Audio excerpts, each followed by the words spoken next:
సాక్షాత్ నేనే ఈరోజు ఈ మాట తప్పనిసరి చెప్పాల్సి వస్తుంది, తప్పనిసరిగా చెప్పి తీరాల్సి వస్తుంది. ఎందుకంటే వైఎస్ఆర్సీపీ వాళ్ళ మీద చాలామంది తెలుగుదేశం వాళ్ళు రెచ్చగొట్టి పల్లెల్లో గొడవలు చేసి ఏదో జరిగిపోతుందని నేను పోరాటం చేస్తున్నాను చెప్పుకోవడానికి ప్రయత్నం చేస్తూ సామాన్యులను బలి చేస్తున్నావు. కాబట్టి నీ వ్యక్తిత్వం కూడా ప్రజలకు తెలియాలి, నీ పార్టీ వ్యక్తులకు కూడా తెలియాలి. సాక్షాత్ నీ క్వారీ కాడికి ఏడీ మైండ్స్ వస్తున్నారు రెగ్యులర్ ఇన్స్పెక్షన్లో, మామూలు ఇన్స్పెక్షన్కి మూయడానికి కాదు ఇన్స్పెక్షన్కి వస్తున్నారంటే వెంటనే నాని గారు మీరు నాతో మాట్లాడలేదని అడుగుతున్నా. ఆర్టీవీ ప్రసాద్ అంటే నీ బంధువు ద్వారా నాతో మాట్లాడలేదని అడుగుతున్నా. నా ద్వారా నువ్వు డిఎంజీ మైండ్స్ చెప్పించుకోలేదని అడుగుతున్నా. నీ సమక్షంలో నువ్వు వింటుండగా వెంకటేశ్వర స్వామి సాక్షిగా చెప్తున్నా, నేను ఫోన్ చేసి చెప్పినటువంటి మాట నాని నా ప్రత్యర్థి తప్ప నా శత్రువు కాదు. వ్యాపారాలు వేరు, రాజకీయం వేరు. కడుపు కొడితే పాపం అది. నువ్వు అతను కడుపు కొట్టే ప్రయత్నం చేస్తే నేను అంగీకరించును అని వెంకటేశ్వర స్వామి సాక్షిగా నాని వింటుండగా డిఎంజీ మైండ్స్కి చెప్పి అతను క్వారీ కాడు కూడా ఒక మనిషిని పోనీయకుండా ఆపి తన క్వారీని తన గుండెలా చేసిన వ్యక్తి నేను అని చెప్తున్నా. నేను భగవంతుడికి ప్రమాణం చేసి చెప్తున్నా. అంటే నీకు 5 సంవత్సరాల్లో నీ వ్యాపారాలు చేసుకోవాల్సి వచ్చినప్పుడు భాస్కర్ రెడ్డి కావాల్సి వచ్చారు, పెద్దిరెడ్డి గారు కావాల్సి వచ్చారు.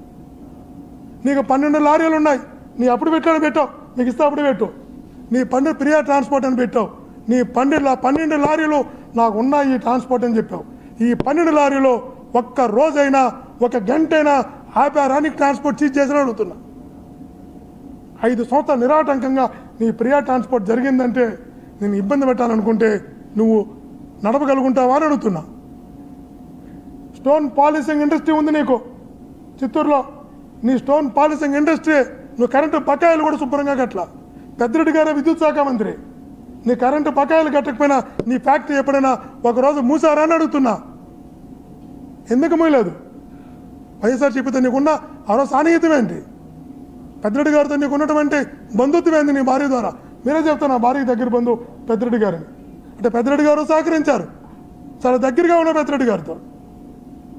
నాతోనూ పెద్దిరెడ్డి గారు ఒక్కొక్కసారి అపార్చన నాతోనూ చెప్పించుకున్నావు, నేను గౌరవంగానే చూసుకున్నా. పెద్దిరెడ్డి గారు నీకు వెనకాల వెన్నుముకలాగా గాడ్ ఫాదర్ లాగా నిలబడ్డాడు ఆ రోజు.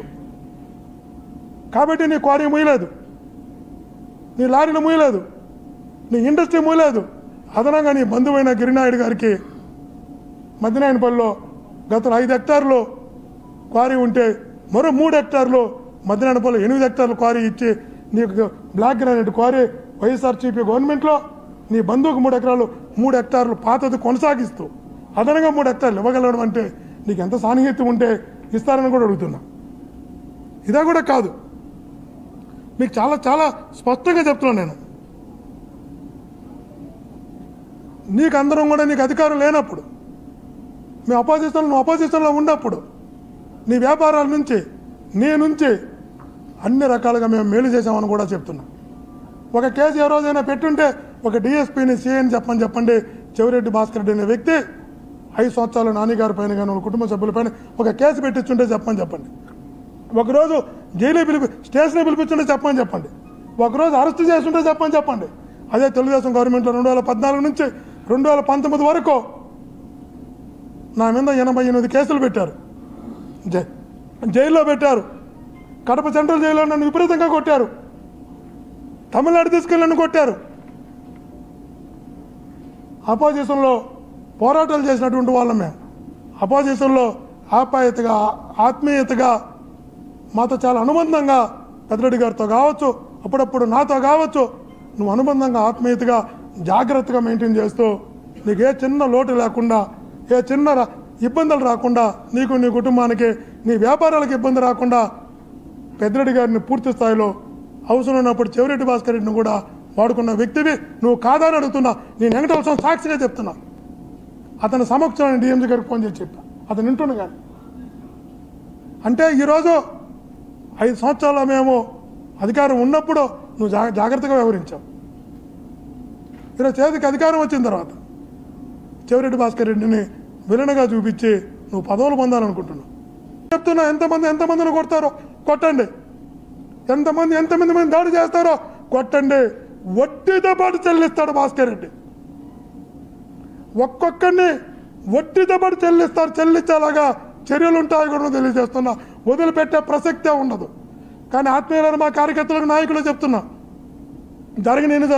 ఎన్ని దాడులు జరుగుతాయో, ఎంతమంది ఆ వ్యక్తిని నమ్మి రోడ్డు మీదకి వచ్చి గొడవలు చేస్తారో, కొడతారో, ఆస్తులు ధ్వంసం చేస్తారో, వ్యాపారాలు ధ్వంసం చేస్తారో చేయండి చూద్దాం. ఎవడు చేత కాకుండా ఇక్కడ ఎవడు కూడా లేడు.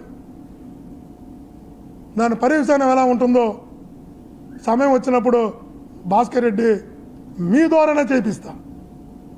మీ ద్వారా ఎవడైతే ఎవరో దెబ్బలు తిన్నారో ఆ దెబ్బలు తినే వ్యక్తే గౌరవంగా తలెత్తుకుని వాళ్ళ ఇంటి దగ్గరికి వెళ్ళి చర్యకి ప్రతిచర్య, దెబ్బతిన్న వ్యక్తే, అన్యాయం జరిగిన వ్యక్తే, అన్యాయం కాబట్టే వ్యక్తే రేపు యాక్ట్ చేసేలాగా అండగా నిలుస్తా. ఆ ఊరిపై నేనే నిలబడుకుంటా.